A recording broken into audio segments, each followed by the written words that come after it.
Good afternoon. Ayan. Meron, kumbaga, nag-change packaging po tayo sa ating aloe vera oil.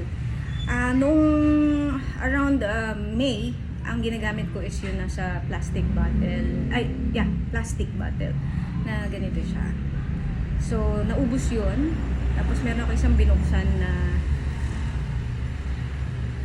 plastic bottle. So, from that, wait lang.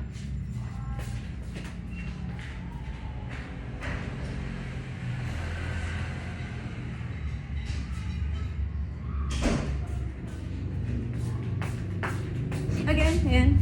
Ito siya. So, may binuksan ako isa.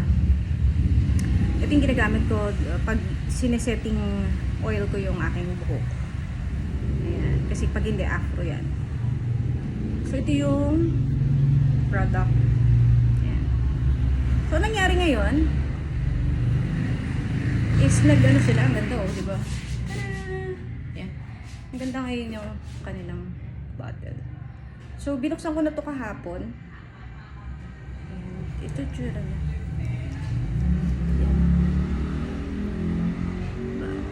So, hindi mo kailangan na marami. Makapal na buhok ko Baka kasi matapon. Baka matapon. So, tatak lang. Muna. Tatak. Well, amoy oil siya ha. Huwag po tayo mag-expect na amoy fragrance dahil ito ay natural, organic. Okay, so pagkulang ulit, tatak lang kayo.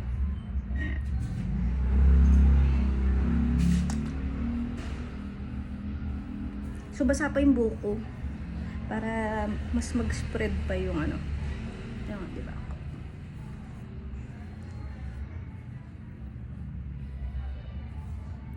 So actually pagtapos niyan,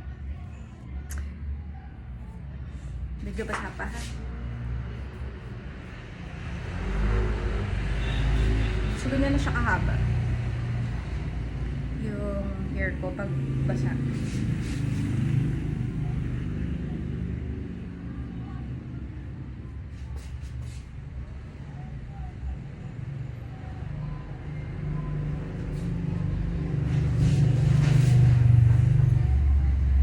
Pwede ulit magdagdag. Patak.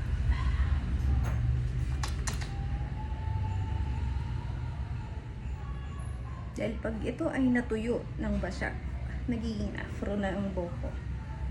So yan, medyo basa pa siya. So, bakit ko pag inayos ko, ganyan na siya. Yan. Pwede mo nang ayusin.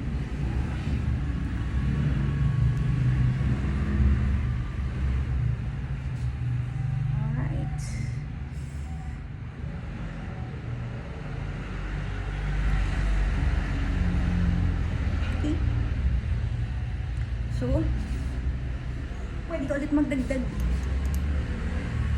So, yan. Gusto magtipid. Patak-patak lang. So, ito po ang ating aloe vera oil. At may mga sediments po yun sa ilalim. May mga, pag nakita mo, may sediments po siya. May mga laman-laman pa yan. Parang ito, sa luma.